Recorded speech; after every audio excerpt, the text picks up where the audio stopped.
Hello there, it's Mike. And Katie. It's episode 196. All about Wakanda Forever, plus more. This week on Cup of Wrath.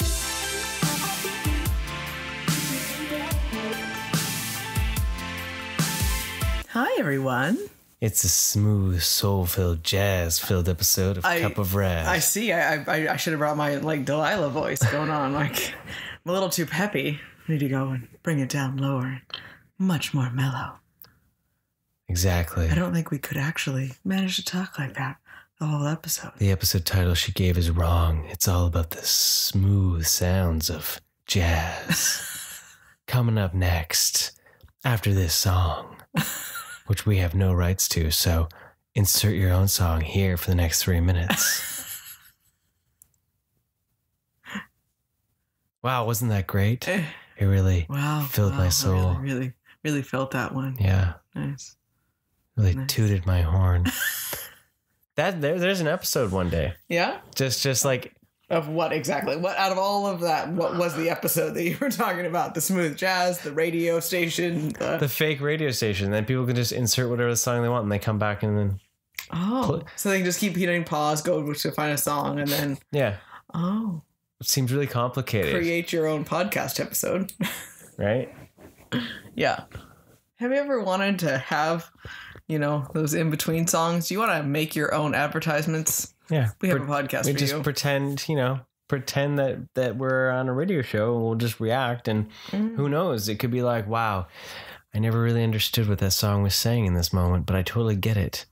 And then who knows what song they played? And then it's just like, whoa, they're totally right. And it's just a whole new meaning, man. Right? Nice. I heard that song in my youth, but it could have been out like a year ago, So. Oh, that's funny. So.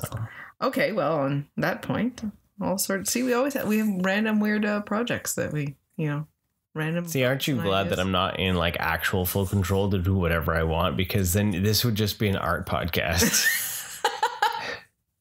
No, like straight from the 70s. Like, yeah, you're like, what are we having today? I am not creative or open on that. So then it's not like I dislike that plan. I'm not good at it. Like, I would love to do a radio play still one day. I gotta find one. Oh yeah. We gotta plan our Christmas. Maybe we need to have like Shakespeare in the Park one year. You're going to pick Shakespeare out of everything. Shakespeare. The coffee's too warm. We actually have coffee. I doth hot here with your warm fluid upon my table. What was those first few words? Hearken now your brownish fluid into your gullet. Why thy stand? No, you got to think of a different word that's not fluid. That would just be like explaining the coffee. No, I like fluid.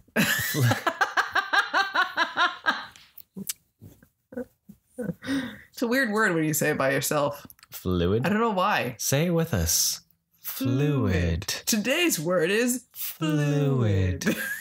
Right? Then we just become Sesame Street. I know. Fluid.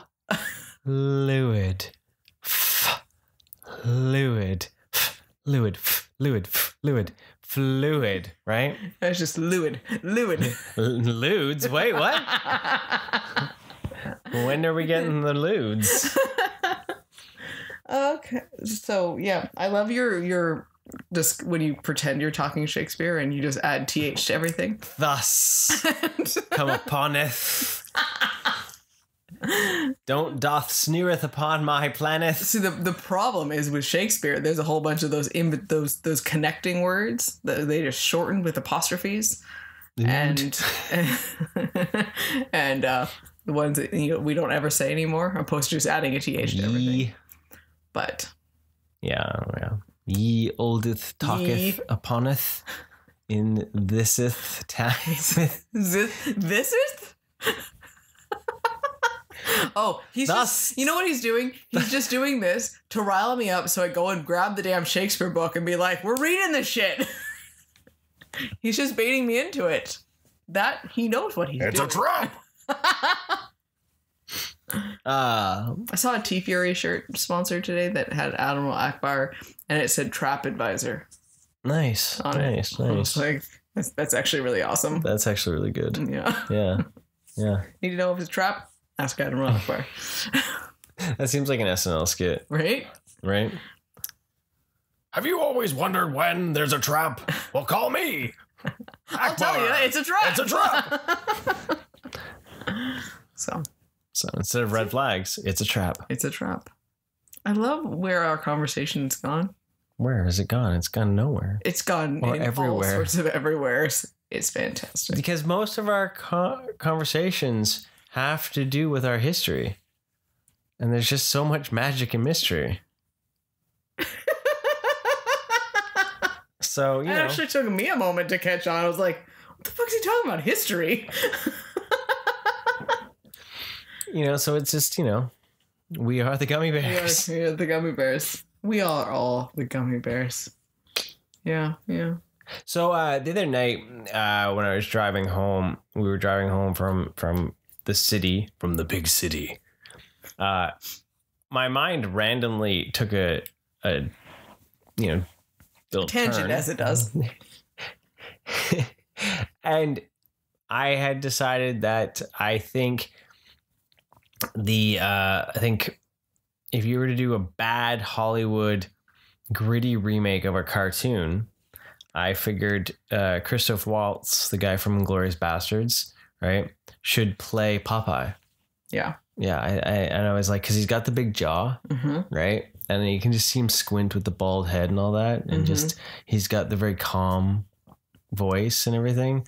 So I envision like that real, like Logan style, like he's washed up sailor on his boat, you know, cans of spinach everywhere, hands, you know, hand on a broken pitcher of olive oil.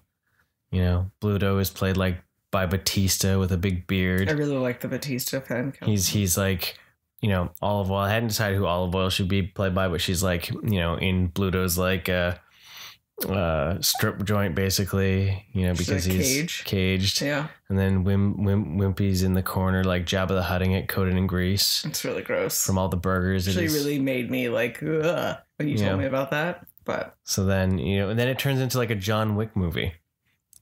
I like it. Yeah. Where he just finally has had enough. I am what I am, but I ain't. I can't. I like the casting with Christoph Waltz because of the look and everything, but I'm also having a hard time picturing him as gruff. But like he wouldn't have to talk much because Popeye doesn't really talk much. No, I know, but like, so I know he would. He just kind of mumbles like it, right? Yeah.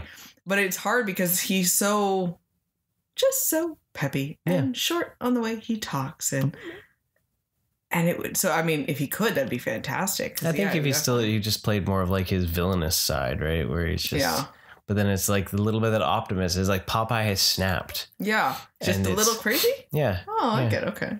He literally eats spinach. True. All the time. Like even as a vegan, we don't do that. Yeah, that's true. Right? Like, so yeah. So then when we saw Jesse, we talked and we realized that the gummy bear should really be done Breaking Bad style. Really? Yeah. I missed this conversation. Yeah. So, because like they're down in their secret lab making gummy berry juice that everyone wants to get a hold of, and it gives you magical powers. Yep, it's meth. Okay. Yeah. And there's a whole nother level to gummy bears now. Yeah, they're down there in their crack lab, like. Okay. So. Just dealing it to the forest. Yeah. Okay. You know, they only give it to the people that have what they, you know, they don't just give it to anybody. Like you need to have the connections to get that shit. Like, so would it be like animated or live action, but the actual gummy bears is not going to be like a humanized version of them? Yeah, they'd be bears. Okay. Like, it's the only way you could do it. Yeah, I just thought I'd ask. Otherwise, it takes away, you know. Big floofy outfits still. Yeah. I like how they all look like they all belong in a, you know, King Arthur's court type. Yeah. Well, it's good stuff. Period piece it a bit, and you know, so. Okay, I like it. Yeah. These are gritty reboots of things. Yeah, so who knows? It might come up with some more gritty cartoon reboots that would be, you know, completely inappropriate, but like amazing. But you know what? Anyone who knows gummy bears is our age now. Yeah. So they can deal with it. You gotta age it up. This is not something that needs to be found by our kids' audiences really right now. I mean, that's not some beloved thing that really is there. Yeah. You know, that magic and mystery can be saved for us. You know what? We should start making beer. Okay. And every beer should be based off a cartoon. Oh, I like it. So like gummy bear juice would literally just be like a sour. Yeah. That would be fun. That would be cool. Okay. Okay. Are we going to make a spinach beer too then, Mike? I don't know if that's possible. It sounds terrible is what it does. Yeah, because it doesn't, I don't know. You'd have to see, but. Yeah. Yeah. Add something. You can make it green if possible. Spirulina in it or something. Try to make it green. Spinach alone would make it green. Well, yeah, but. It would just be the I am what I am. Spinach lager. Okay. Yeah, there we go. Cup of pint of rad. Yeah. We can call it pint of rad and it'll be good. What was it, the little flourish? Pint of rad. I did. Yeah. If I did, I did not even realize it. Yeah. You know, we could just, it's cartoon brewery. Mm-hmm. Yeah. Okay. Everything will be based on cartoon every beer. So like all the sours will just be gummy bear juice. Yeah. All the different kinds. Yeah. Nice. Throw some LSD in there and we're good. So.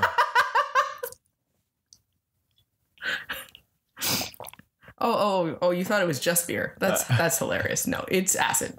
Have fun. Enjoy your trip. How to get shut down really quickly. I mean, mushrooms would also make sense in something like that. Yeah. So. Yeah. So why are we here this week? Yeah, anyways. Not just talking about making drugs. No, not at all. We watched some movies. We did. We actually like multiple movies. We did. How exciting is that? Free of the constraints of any specific holiday or theme. We just watched whatever the hell we wanted. And that's the way it should be. Yeah. That's what brings you zen. I know. Right? Freedom. Oh. Our PVR is full of a lot of things, though.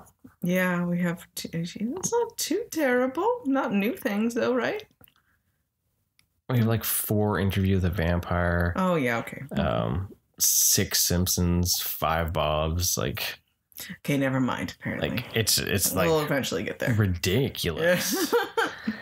But you know what we did watch, though? On Disney Plus, we watched the Tales of the Jedi. Mm-hmm. So it's like, they're shorts. I thought they were going to be shorter than they were, so I was much more excited that they were like... 20 minutes, right? 20-minute episodes. Some were 15, but like they were longer episodes. Basically... Go watch that shit. Yeah. It is some of the most enjoyable Star Wars with Jedi stuff in forever. Like, I don't know why they haven't done what they've done in animation in live action for Star Wars. Well, yeah, every episode you're like, I wish that had been live action. Yeah, this would have been amazing. They've put so much more dramatic weight and like epic battles in like the Clone Wars or Rebels, and now this Tales of the Jedi, than anything that has been done in live action. I really enjoyed all the Dooku stuff. Oh, the Dooku stuff was much, like... It made you think. It made you question. It made you understand what happened to him. Because I always thought it was weird with just the prequels. It's like, who the hell is this guy? And why do we care?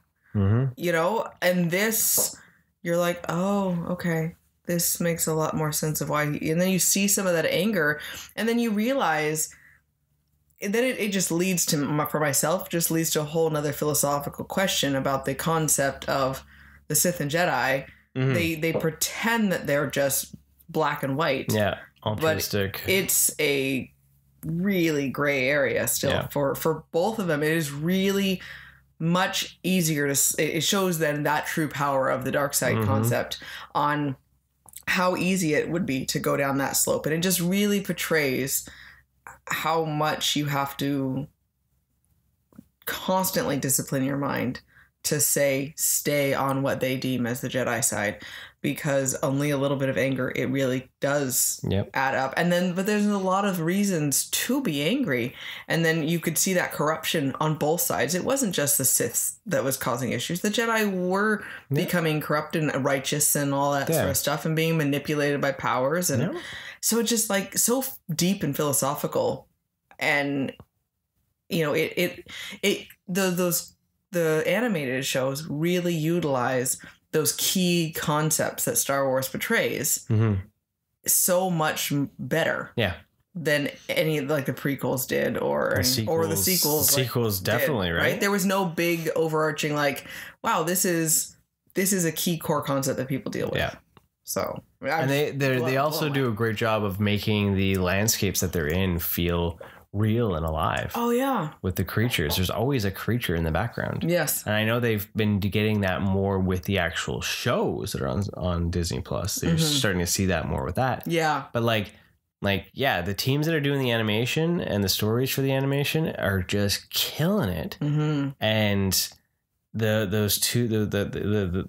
Tales was just fantastic. I hope they do more. The end one. We also got to find out what happened to Yaddle, why she just up and disappeared because she was only in one movie in the prequel on the thing, and now we know why. But even like Ahsoka, when she faces the Inquisitor at the end, like that is a battle. Like that took so much. That gave me goosebumps just thinking about it just now. Right, like that.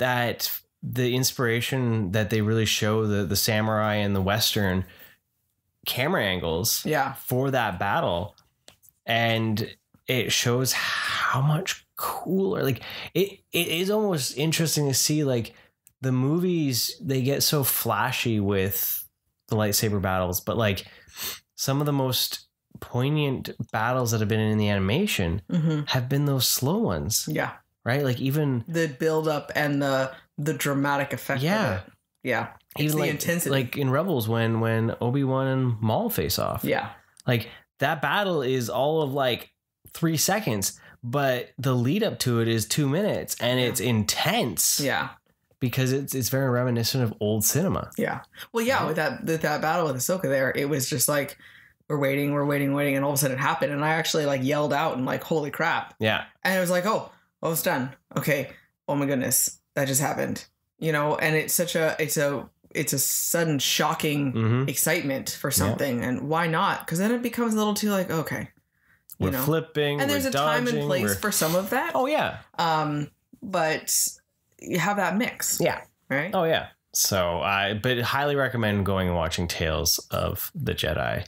Andor isn't over yet. It's a slow burn, but I'm really loving how evil it's portraying the Empire. Yes. Like it is really giving them like all the big wigs in the Empire. Like they're corrupt son of bitches. Well, and it shows their lack of care for life. Yeah. And how dispensable all these other, underlings are of them. That they're, I love how Andor had said that we're cheaper than droids. Yeah. And I was just like, oh goodness. Like, because you got to think the droids were running so much stuff with all the Clone War. Like they had all these droid armies. And then they just replaced them with people because people are actually cheaper and you can just chuck them away and like, holy crap. Yeah. We don't normally think of it like that, but like I was originally unsure how the show was going to go, but like each episode it got more interesting and it's building up and it like keeps getting then seeing now the connections with bringing the senator, seeing how they all are starting to that web that's there. And seeing their vows that all the different people that are taking and then the commitment that they have made and how long they've been making these sacrifices to be part of this rebel network and see, what was really that starting ground and what needed to happen before it became a bigger thing. It's definitely very interesting. Yeah, totally. So Andor good Star Wars stuff. Yeah, very good.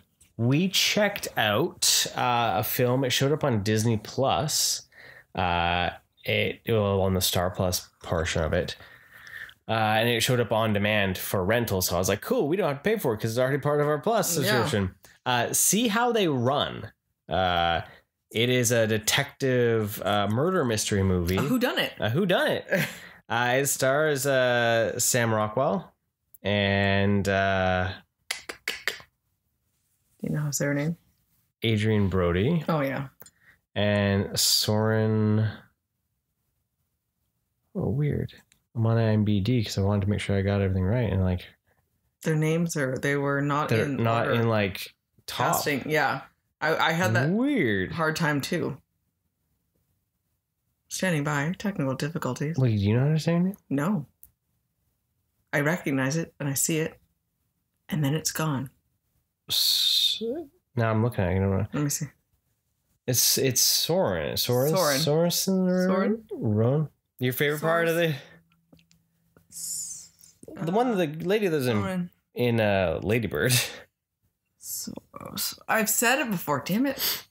We took too long. It looks like Saoirse. Sam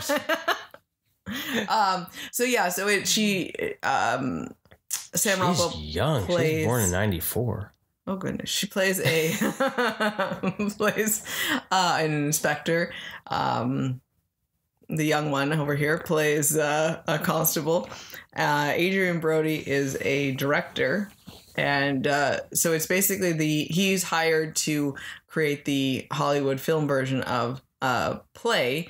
The Mousetrap. Was a Mousetrap, the play adaptation of Agatha Christie's The Mousetrap. Yeah. And so then you have a murder mystery that actually, so the Mousetrap is a murder mystery, and it's got that self-awareness aspect where you hear how Adrian Brody's character wants the movie to go, and the movie itself is playing out in a very similar manner and seeing all those steps. Yeah, it's a very quirky film, and I was quite enthralled by it. Mm-hmm. I really enjoyed it. It's like, it's not really laugh out loud funny, mm-hmm. But it's not. It's not even like, but it's not like a violent. It's like a play. Yeah. Well, and I found myself that you couldn't step away from it. It kept my attention, because the few times where I picked up my phone for something, I'm like, oh no, I'm gonna miss something. Yeah. Like there was no big. It's a very much a talkie. Yeah. But it takes place because you wanted to be able to hear what they were thinking and figuring out. Yeah. They were constantly talking. It was the banter back and forth. Yeah, and it did a really interesting thing. It uses a lot of split screens and stuff like that to show you different angles of what's happening, mm-hmm. or different, like, following different characters that are happening at the same time. Right. Yeah. Or even like there was one like the present and the past were happening at the same time. Like, yeah, it does a lot of that kind of stuff. And it was just an intriguing film to watch. Mm-hmm. And I found myself, I didn't even looked at my phone. Yeah. The entire time. It was only like a 90-minute movie, which was kind of nice. Or like, it was an hour and 38 minutes. So it was 98 minutes. Sorry, 98 minutes. It's okay. I specifically remember looking it up. So, but it was just kind of like, it was just a fun kind of, because there was a lot of like this, that, and this, and it's who did do it and who did this. And and then you had you're leading many through things, right? And they did a good job of not having I know who did it. Yeah. It actually did make you question. There was multiple people with the motives and the red herrings in there. The only thing I thought was weird was that was one thing I looked up. It's not a historical, but yet they use historical people. Oh yeah, because it's not based on it's a fictional story. So Mousetrap itself is not real? No. Oh, okay. But like the fact, because they use Richard Attenborough. Yeah, Attenborough. Right? Right? So, but like, why use him? That's why I was like, with using a real actor and then using like actual Agatha Christie, I was not expecting this to like be like, oh crap, was this actually something that happened? But it's not. Oh, okay. Right? That is strange then. So it's like they wanted to have he walked in and did a really good like impersonation of him, and it's like, oh yeah, I need to have you. Yeah, like maybe, I don't know, maybe he actually did do the play, but like the murder of that character, like it's like a weird like alternate history fiction. Huh. Well, it is strange. So now I'm curious. I need to look up if he was in a.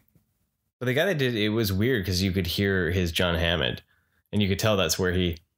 Oh yeah, totally. Because I could totally hear that. He did a great job with it. So, but no, like it was well acted, and it was quite the even some of the shots and stuff, and it was quirky. It was quirky, weird, like just kind of a. So yes, he was in the play. So that was historical then. Right, like it's a weird thought of what they were creating with that. So it was originally a radio play titled Three Blind Mice. Okay, it's a 20-minute radio play, which then she it was written at the request of the BBC for Queen Mary. Christie then expanded this radio play into a full-length stage play, adding extra characters and filling out the plot and background. So. So there you go. Yeah, his wife played the leading role along with Attenborough. So. Oh no, so it was real now that I looked at it. The actual, like, all the movie adaptation and everything? Well, yeah, like you dig into it. I guess I should have dug in. Well, it says there's never been a true movie adaptation of the play prior to this release. So obviously, though, if that's the case, then maybe they tried to get it done, and it's just talking about how the fact they never got it done, right? So. Weird.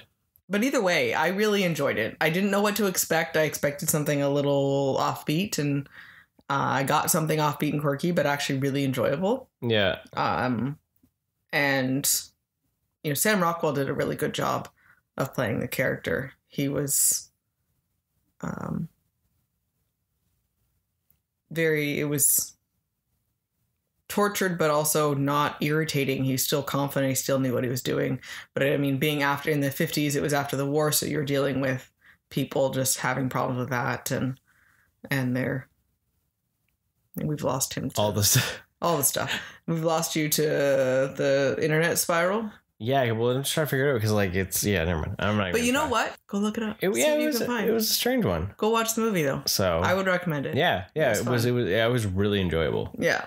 Next up, we checked out Bros. Yeah, we wanted to go and see that in theater, and it just did not work with the timing because that was when we were sick, and so it showed up on to rent for on demand. PPV. That was weird. I went to that on demand. Pay-per-view on demand. So we were able to finally check that out because I was really curious to see because it touted itself as being not following that same formula of a romantic comedy that we're used to and then just making a gay idea, right? Like it was supposed to be different things. And I was really curious to see how it was going to approach that. Yeah. Which at the same time it does, but it doesn't. It is a stereotypical rom-com. Yep. Like right down to like a stupid mistake breaks them up only to have to figure out how to come back together.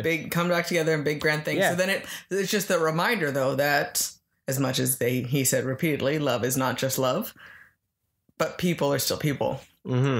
So so the audience and the people themselves, like we do that. We do the one stupid little thing that we find a reason that it has to have the problem and then it takes a long time for us to realize, hey, that was not okay. No. So what are your thoughts on it? I thought it was really interesting. Like it was a funny movie. You know, it was a funny romantic comedy, and it definitely was different. You know, it was. You know, one thing I found was it was frustrating though, because usually romantic comedies, you like the leads more. Yep. And both the leads were irritating in their own way. You found Aaron irritating? Because he was so aloof. Because he was like the stereotypical like guy. Yeah. Where he was just like, yeah, whatever. You know, like no big deal. Whatever. Was just like, you know. And because he played off that well, he's just boring, right? Yeah. And he was more likable than Billy's character. Yeah, which is hilarious that I suddenly can't remember his name. Right? I will look it up. It's driving me nuts. But because like he was frustrated. He was difficult. He was extra. Yeah. Like he played that character really well. Oh yeah. He was like made for it. Bobby. Right? Oh, just Bobby, yeah. Yeah, it's Bobby. But yeah. He's the only one that actually has a last name. It's just funny. Aaron when he's Bobby Lieber. Yeah. Well, because he had the podcast. Oh, yeah. But yeah, he was obnoxious. Yeah. You know, because and so some of it you understood where his fight that he had in him and a lot of his. So I liked those moments when he was showing some depth to his emotions and having those barriers break down. Yep. Those he did such a good job of the scenes where he would explain the trauma that he's endured and the walls that he's had to build and the fight that he has always had. And he oozes the frustration. Oh yeah. That I have no doubt is a very real thing. And he does it very well. But then you also on one side see like how it can be frustrating to see people acting like that. But then it's great to also acknowledge that and be like, well, they have a lot of reasons to be frustrated for things. So then like what one of his big things throughout the movie is he's been put in charge of opening up an LGBTQ history museum, which was super awesome. It's such a great thing. Yeah. But then you see a whole nother level of that community fighting within itself as well. And I love that really the only way it came together was when they stopped fighting within themselves. Yeah. And stopped trying to pull one is better than the other, one is more important, and you don't get enough press and we get all this and back and forth. Because again, any group of people that are fighting against each other isn't going to get something done, no matter what is happening. So there's a lot of nuanced storytelling in the middle. Yeah, exactly. There was so much of like the idea of like, well, they fought fighting over things because like, well, this is more important, and like Bobby was going for sensationalism with the idea of trying to like talk about Lincoln being gay, right? And it was the one time like the group like kind of agreed more with the bisexual guy, where he was like, he might not have been gay, he's probably bisexual, and they were like, yeah, you're right. Yeah. Right. And just like those kind of things where it's like you see all those battles that happen, right? And like, and I don't know any of the history of legitimacy of that claim or something like that, but in all reality, it's very, very important, I think, for us as a culture to understand how homosexuality has been there from the dawn of time. It has always been in our nature to have that around. So yes, agreed that it should be explained, when we do find parts of history where it was actually documented, especially because there is documented cases of it. Well, that was it. He talks about it. It was really cool. Was like, we're erasing this history to fit heteronormative. Yeah. Right? So that's important. Yeah. But trying to make sure you find history that actually hasn't been erased. Yeah. And you're just assuming because he wrote letters to someone that then, well, there's always a possibility that you never know. You could always say there's always a possibility because it's not proven not to be the case. But I think he was so stuck making on sure, that. You focus on the stuff that it is really clear. Yeah. Like, no, this is important to understand, and not. There's people are going to be really angry if you're trying to tell them about that. Yeah. So I thought it was good to see even that concept, and you can apply that in a lot of different places too, right? So all of that, his own argument, and I think it was helping his development on the side of the romance, right? But it definitely followed a lot of the same tropes, but in a different take, of course, because you had so many different struggles for things, right? And you had they are still very different people. Yeah. And still having to find the get-togethers. But a lot of it was just overcoming their own childhood traumas and everything as well. There was a lot going on. I talk about it, I'm like, oh my goodness, it's never ending. I find one of my favorite jokes though was when he like unloaded it on Deborah Messenger. Messenger. Deborah Messing. Yeah. Anyways, and then she loses it because she's like, I'm not Grace. Like, and then she storms out and the door's locked and she comes back and he's like, oh, I'll let you out. She's like, no, I want her because lesbians have their shit together. It was just so funny. I know. I love it when actors and actresses actually play like asshole versions of themselves in movies. I think it's hilarious. She's like, just because I played Grace doesn't mean that I have gay men that I just want to listen to all your problems. You can just come to me and unload about all your shit. Yeah. Right? That was pretty funny. So, and kudos on the studio for Universal not glossing over things because they treated it, if you think how heterosexual rom-com would show, it would show the intimacy, it would show the sex, it would show all of that, and they treated it the exact same. Yeah. And I was big props very to Universal for doing that because I think that's the one step to making things, normal. Yeah. For it, right? That's the fair treatment of that. That's the thing, like that. Yeah. So totally. This has nothing to do about the fact that it had gay sex in it. This would have been the same problem if it had been hetero. Yeah. But we were watching it and there was like a sex scene and kiddo needed to come plug his switch in, and I had to tell him to stop on the stairs. Yeah, because I was trying to pause the damn movie. Yeah, and it paused in the most awkward moment ever where the guy was orgasm face. Yeah, so I had to throw a blanket over the TV because it was like, even if it had been a hetero one, it would have been the same. If that same face there, it was just like nope. So we throw this blanket and kiddo's like, okay. I was like, I feel dirty right now. Yeah. I feel dirty. Yeah. So if you have children, wait till they're in bed. Yeah. Yeah. Because that was kind of awkward. That was... I don't think we've ever done that before. So. No, well, because we've never had something. We usually don't watch a lot of movies with sex in it. Yeah, and so it was just bad timing. If it had been about 30 seconds later, it would have been fine, which is kind of ironic. So, yeah, that was an experience. So. But yeah, I think it was. I'm very happy that we were able to watch it, and I'm totally okay that we paid for it, just supporting it and just reminding people that. We need more movies like this that show it in the same, But then light. also don't gloss over it and make it seem like not real too, right? Like, well, it wasn't some like weird Hollywood thing. Like there was like they talk about, like Hollywood loves to have straight actors play tortured gay cowboys, right? Like. It was a current, like it's not some historical romance or like something that happened in like, well, it's their only option, so they had to be gay, right? Like okay, right? Go back, okay, yeah, that idea where it's like that, it's they had to fuck something, so. So it was nice. Well, I mean, it's real. No, it's I know that, but that's a problem. Is that's what Hollywood's done for so long, right? So.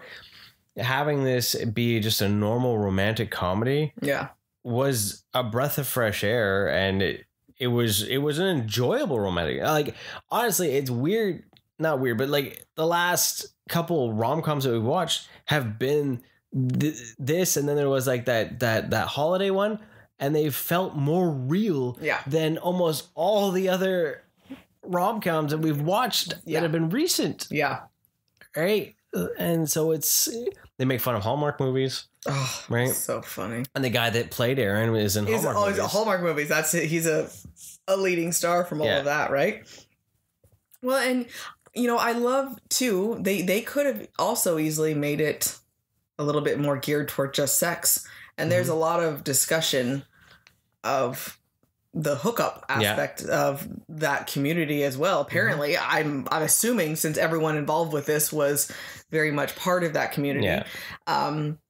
But then their connection, their relationship was very much friendship, and they weren't expecting that. They're ones that are just like, well, let's hook up because we don't have to actually make connections and bring down our barriers. And the importance of opening up to people and making those connections. And that was what was really cool, is it was showing it as a real relationship. Yeah. You know, the positives and the negatives of dealing with that. And then meeting parents, you know, putting your lives together, right? So. And had that side plot about also dropping your shitty job and going for what you want, right? Yes. So no, I thought it was a really good movie. Bros, it's on demand right now, so it's a good romantic comedy. Yeah, I would definitely recommend it. It is time. Black Panther, Wakanda Forever. The sequel to Black Panther. This movie should have a warning on its trailers. This movie is a drama to stop people from going that's going to talk, because it's like a 2-hour and 49-minute movie. And we know what Mike really held on to. He was very irritated with people. I was irritated with people, not the fact that it was drama. My quick 5-second take of it was this movie was probably my favorite movie of Phase 4. So there's like zero lead up. You were just like right in on that one. It's like here I was expecting some like big grand entrance to the movie, and you're like, let's get this shit done. Well, then we can do this, and then we can talk about spoiler without we give them their moment, right? So, but because of the dramatic aspects of it, the real, it was a breath of fresh air within this last phase. Because for myself, I feel like a lot of the movies relied too much on gimmicks this phase. That aren't sustainable, right? And this here was based so much on the actual acting of what has happened that I was enthralled by it, and I really liked it. Yeah. Yourself? That's kind of took all the wind out of it there. Same here. I really enjoyed it. Samesies. Yeah. Sorry. I feel a little like off kilter. I really enjoyed it. I was expecting drama from the trailer. So I think anyone who walks into that movie thinking that it was not going to be dramatic wasn't paying attention to the trailer. Myself. But they're just, I digress on that one. I think I agree with what you had said though. I like that it was self-contained in itself, that didn't rely on some weird multiverse coming in, something to save the day. No one came back to life. No, nothing like that. No MacGuffin. Yeah, there was real world events, consequences for those things, and those characters that we had already got introduced got more of a story, more development, clear development. And then the new characters that showed up with Namor, I don't know how you said it. I really enjoyed that story itself. So I'm very excited to watch it again. Yeah. So that's a spoiler-free section. So, good luck if you continue on. You've been warned. Yeah. So there you go. That's where we're at. So spoiler free. Thanks for joining us. If you're going to be leaving now, if not, peace out. Here. Have a good one. Stay rad. All that jazz. Now we're gonna get deep within the film's underbelly. Oh, okay. Tickle it a little bit and discuss some more. Okay, things almost got weird. Go for it. Things got really weird. Actually, you know one thing is that I actually enjoyed more of the dramatic elements of this film more than the action of this film. I felt that the action of this film was weaker than the action in the first one, except for that final battle. That final one-on-one battle. That one was intense. Yeah, we're going to kind of probably bounce around a little bit because we'll be like, oh, this one. Yeah, that last battle was because it was so dramatic. Yeah, yeah. And it was so intense. So I was throughout it, I totally understood where Shuri, I keep messing up on her name suddenly for some reason, where her grief and her frustration was and built, of course. I mean, that's a lot of loss for someone to deal with, that she didn't know how to handle it with her brother dying. you add that now with her mother, she's going to be totally lost. You have someone who is, trying to position himself as if he can somehow help her through everything. She was just ripe for problems. Yeah. So I understand. But I was also really worried that we had this strong female character that was now going to turn to the villain. And I was like, but Namor's supposed to be the villain. Like, we don't need a second Black Panther-esque villain again, right? And so I was... Oh, like Killmonger. Like Killmonger, right? So I was just like... I was really worried about that. Yeah. But it wouldn't have made sense for her to have gotten the Black Panther mantle and then suddenly let go of her anger and like magically work through it all and be like, oh yeah, okay, I was totally wrong. Yeah. So her in that last battle, working through it and finding it at that very last moment, was such a relief to me that she finally was opening up to dealing with everything and finding that she needed to hold herself back and that restraint and that this was not the way and it wasn't going to help her. And I was just so relieved about that. So there was really excellent amount of build up suspense over how her character was going to play out. So, well, her rage to Namor came too because she didn't have a face to her brother's death. Yes. Right. She had no one to blame for it. Yeah. Other than him. Yeah. Honestly. And because he waited, right? And so that idea that then she had a clear face and that's why she went off the deep end with going to war with Namor, right? Yeah. So. Yeah, that makes sense because because, she had said, he waited so long. He didn't tell me and I could have helped him. Yeah. But then that's really difficult to grieve someone, but also be angry at someone. Mm-hmm.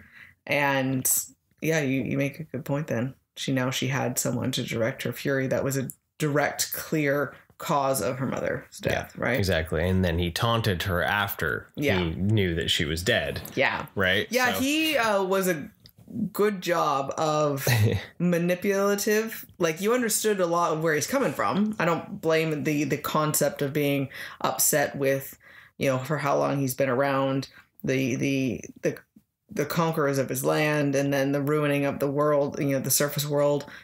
But at the same time, you can tell that crazy of living so long and feeling worried about having to help people, but then some cruelty that was able to show up from him, right? Well, he also has got to be pissed because, like, the sea's being destroyed. And how could he not be of impact with things, right? So, like... Well, like when he went into Wakanda, though, he's like, wow, I can actually breathe and the water's clear and all. And just that simple concept was like, yeah, this is the little magical place on Earth because everything else is polluted and being destroyed. Yeah, exactly. Right? So you have sympathy for him, but not so much where you're just like, wow, he's a scary guy. Because then even at the end, when they call a truce and everything, he positioned it, though, that... well, now we have an ally. So, yeah, eventually there's going to be war. And now Wakanda's not going to attack us because they're going to get attacked and we can position ourselves to help. So this to achieve my ultimate goal of destroying the surface. Yeah, it still just turned into a strategy while not making Wakanda an enemy. Yeah. Okay, that was a battle we didn't need to pick right now. Yeah. But it just positioned himself perfectly. Mm-hmm. So I'm like, wow, you're a little bit of a mastermind on that one. So that was really cool. I did enjoy that. Yeah, like it was really cool to see how that all kind of played out and for him to still be manipulative. Because like in the comics and stuff, yes, this is the MCU's version of Namor. Mm-hmm. Like, it's completely different. He looks completely different. His origins are different. Like, is he Atlantean in comics? Yeah. Okay. Yeah. I like that he's not in this. So like... yeah, so they're not the Atlanteans in this. They're their own thing, right? Yeah. So they're Mayan based. Yeah, but so it's just kind of that. But is his ego and his bullheadedness and his, the thinking that he is the shit is still there. That Atlantean stubborn ego, right? Is there, like that kind of thing. Like that's still there. That core of that character is still there. He did go to war with Wakanda in the comics. They like that's cool. There's all this kind of stuff it is there. It's just they changed the veneer. And I think it's cool because then it really makes them stand apart from Aquaman. If Aquaman did not evolve into a movie, it'd be different. Yeah. But I also really love that it gave a different view of a different culture. Yeah. You know, when was the last time that South American culture and Mayan culture was actually really discussed in something, you know, and you get to see about some of their art and their designs, you know, then the concept of them based on what if they did have these types of, you know, this culture was still able to flourish, but in a different concept. And like, I love when he comes down on his throne, he's so decorative in his big hat and like headdress. Yeah. The headdress. It was just really cool costumes. Yeah. And why not explore something like that? The Atlantic stuff kind of gets a little boring, you know, and it's been done. So I think why not do something different? Yeah. Oh yeah, totally. One thing I found though I didn't like about the movie was the music. Because was it forgettable or was it was forgettable. Yeah. I do not remember a single beat like when the first Black Panther came out, I listened to that soundtrack. Oh yeah, you lived and breathed on that thing. Right? And it's still Ludwig Göransson. Yeah. So I'll look it up and look at it and see it is, but like nothing struck me as like really standout music. Yeah. Because it didn't really bring in the tribal sounds that they had in that first one. There was a lot more of that in it. And this one, it kind of had more of a standard sound, and I was expecting there to be more. Yeah. So I will look it up and see, but it didn't catch me like the first one did. Yeah. Which I say, like the most I remember would have been that first, like the funeral. The funeral, right? Yeah. Which I loved seeing that. I love the expression of love and life that they have as a celebration for their funeral. And you know, they're dancing, there's a mix there that is not just standing there in silence and black crying. You know, it's not an insane revelry party, but it is a celebration still. Yeah. And it's still very respectful because they're all there. They're all wearing white with the idea of that purity and that cleansing, and there's a lot of symbolism still in there. Oh yeah. I really love that you could also see a lot more of the city and the culture. You know, that it wasn't just the capital, like, you know, palace basically. Yeah. That we got to see some more of the street scenes and stuff like that. Like a lot more of understanding and fleshing out Wakanda itself. Yeah. And I really enjoyed that. Seeing those different aspects. So that's good. Yeah. Bacco. I really liked him in this even more. I did too. Like, he's definitely a standout character. I love just his kind of his crassness but also his wisdom that he brings. Like the fact that he comes walking in chewing on a carrot, which is like, that's your first introduction to him in this. Like, he's so calm and so nonchalant about it. I love that it was a carrot too. Yeah. And it's a carrot, and then he yells out to calls it a bald demon. Yeah. Right? As he's chewing on a carrot. Like, right? I didn't even skip a beat on that one too, right? And then like later on too, when he's giving us wisdom, and I love the fact when he says like, well, what, just because we live in the mountains, you don't think we've heard of books? Like, yeah, it goes back. Because he's like, wait a second, guys. If we kill him, you know, this is what they called him. This is what it means. Yeah. What's going to happen if we kill their god? Yeah. I was like, he's the one that's saying this. He's the one that's bringing it up. And I love that they're like, what the hell? How do you know this? Because we read. Yeah. It's so awesome, right? Because it's that stereotype within their own culture for the concept. Because he always shows strength, but I was so touched when he's trying to comfort her after the queen died, and trying to look after her and trying to talk to her, and he was so, as you would say, so wise about it, and so calm, and I was like, I was irritated with him in the first one. Almost. It was just like he's kind of came across a little bit like the brute. That's just frustrating. He's like waiting for this power play idea, right? But then when you think about it, it almost has like a Game of Thrones, like the North, the guy who's actually really should be running everything. Yeah. Because he's calm. He takes care of his own kind. Yeah. He understands and appreciates the struggle between the strength and the wisdom not to fight that actually takes to run a kingdom, right? So I was thoroughly impressed with that. Yeah. It reminds me of how I would love to see Beast in a movie where like he's wise. He looks scary, but he's wise and just a teddy bear, right? Yeah. Like, so I'm so happy that he didn't die, and also now is up for king. Yeah. I think that's very cool. I was very happy with that. Because I was very worried. I was like, oh God, Shuri's supposed to be taking care of this. Is not okay at all. Things gonna go to hell. Yeah. Like she's gonna start World War III here. Yeah. Well, I did find it interesting though that we never got to see her not in her own Black Panther suit. We only got to see her in a reconditioned Killmonger suit. Yeah. Right. So it wasn't her own design. I know it was based some of it, but it reminded a lot. But like the fact that the movie's over, I don't think she would actually wear Killmonger's suit again. Yeah. Right. Because you would think she'd probably go back and redesign it to be a bit more like T'Challa. Yeah. So be interesting to see, like, if she carries on that mantle, if I also really like the philosophical concept, her struggle against the idea of a spirit world. And then, just flat out saying that, the spirits don't exist. They're just not believing any of it. And I love how her mom's asking her, when you do think of this memory, does it torture you or bring you comfort? Like, what's the point of what we're doing? And are you giving yourself into that anger and that frustration just because you need to be angry? Or, because the reality is a lot of that spiritual belief is for our own living comfort, right? And then...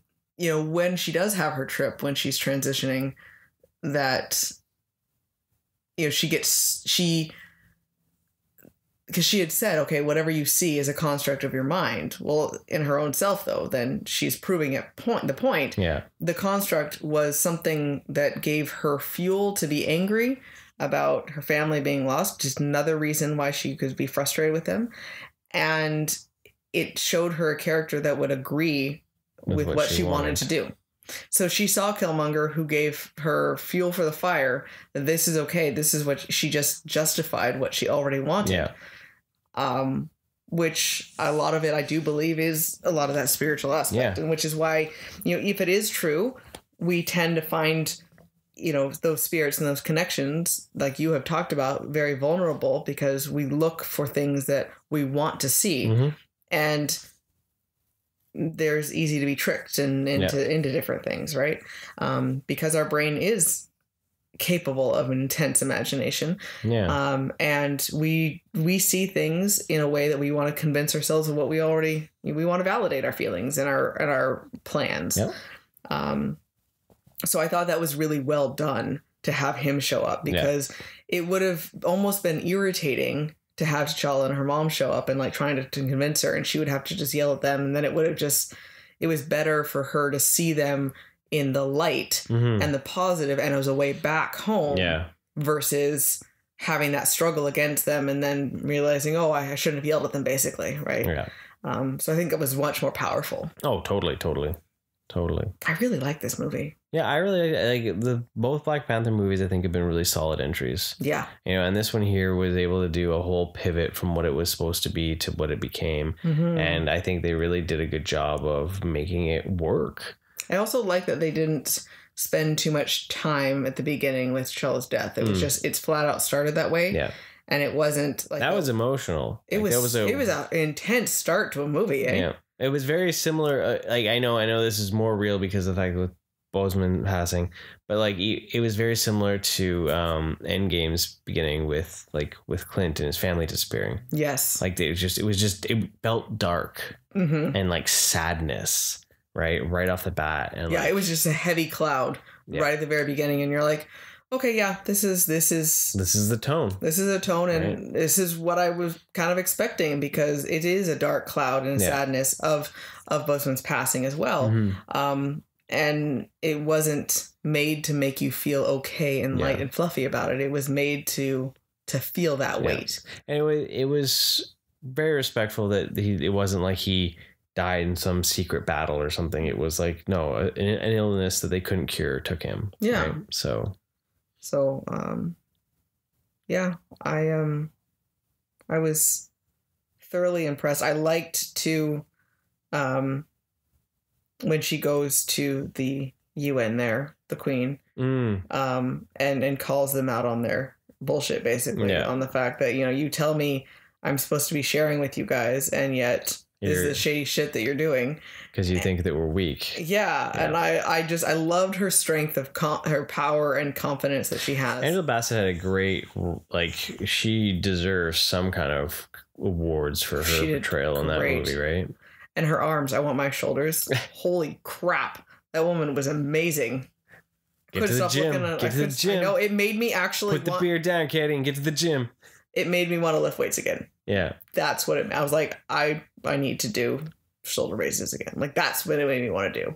So it's been a long time since I thought of actually lifting weights again. But that's what it made me. I was like, she's just strong spirit and body right there. So it was impressive. Become a midnight angel. Yeah.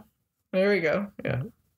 Oh, I'm so glad that she didn't die. It was so devastating that she stripped her rank from her, because you saw it and you're like, no, that's not okay. But it was just her taking her rage and anger. Again, a face. She couldn't be mad at anyone else at the moment. So it was, well, this is what has to happen. So it's all just a whole talk about how that influences. It's trauma, grief, right? Yeah. Like it's a character study on how those deal with the different traumas that are created from grief, and how we deal. Yeah. So, which was really cool to see, to show that I think it's a good show to show that there are stories that can be told with comic characters that, still have lightness in them, to follow a module that fits in within a universe that is different. Yeah. Right. So, and as I say, like, goes back to the idea, like the gimmick feel, like, as much as I loved No Way Home, the movie would not have worked without those two actors coming back, because it was solely based on nostalgia. Yes. Right. You couldn't have recast or not recast, but like just casted random Spider-Man to show up and be like, hey, it wouldn't have mattered. It was those Spider-Man. Yeah. Right. And that's what brought that in.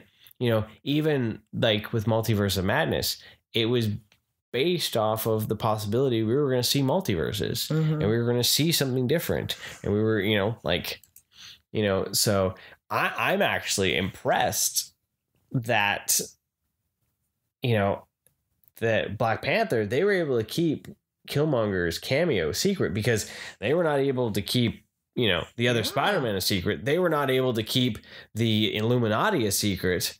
But they were able to keep that, like, maybe because it was a smaller segment. So it was like, 2 minutes of film time versus more. But like, I never saw anything about that. Well, which is good. Because with this one, yes, there was action in it. But because it's so much darker and dramatic and so well done, I think it's it definitely gives a different tone for a stereotypical comic book movie. Yeah. Rather than being, it's super light and fluffy. Yeah. And ridiculous. Like, in it itself is art, because it's not relying on so much of those costume characters. Yeah. It's relying so much more on the human element of things. Yeah, and working through it. Yeah, so I think it's definitely breaks the mold for that.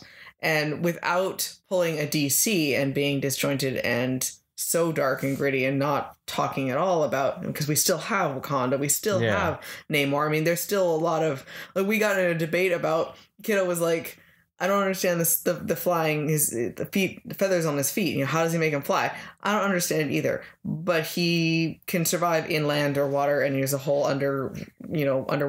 They kingdom. 3D printed a flower and drank it, and she gets superpowers. So I'm like, I think those feathers on his feet, at least for worries. He's like, okay, fair enough. Yeah. Because we still have those suspended beliefs that live in a strictly fictional world, and I think I'm so impressed. What did you think of the mid-credit scene? Because there is no end credit scene. Oh, yes, there is no end credit scene. The mid-credit scene, it made me tear up a little bit with that because, you know, I was so happy for her just showing up and saying she was going to try to have this ritual of that acceptance and the moving forward. That alone was huge. It was an acceptance of her mom's belief. So it was also paying homage and respect to her, as well as, you know, because T'Challa really cared about a lot of that stuff and that kind of cultural routines or whatever. I don't know. Ritual. Thank you. That's, I was like, I cannot think of the word for the life of me. Rituals of things. Mm-hmm. So that made me really, really happy. And then when Nakia shows up with this kid, I'm like, and she introduces, I was like, wait a second. This is the thing. Because when the movie ended, I was like, they were supposed to say something about your brother. Mm-hmm. It was the one thing that she didn't get to say about your brother. Yeah. And I'm like, this is the thing. This is what she was supposed to say.